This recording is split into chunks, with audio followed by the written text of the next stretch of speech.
Excerpt number 5 from Zohar for All. Introduction to the Book of Zohar on the Night of the Bride, 138. When we use the vessels of reception contrary to how they were created, we necessarily sense evil in the operations of providence in relation to us. It's a law that the creature cannot receive disclosed evil from the Creator, for it is a flaw in the glory of the Creator for the creature to perceive him as an evildoer. For this is unbecoming of the complete operator. Hence, when one feels bad, denial of the Creator's guidance lies upon him, and the superior operator is concealed from him to that same extent. This is the greatest punishment in the world.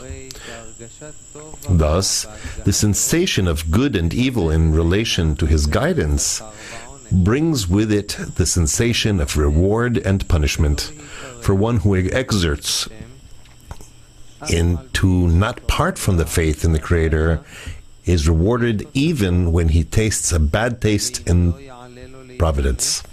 And if he does not exert, he will have a punishment because he is separated from the faith in the Creator.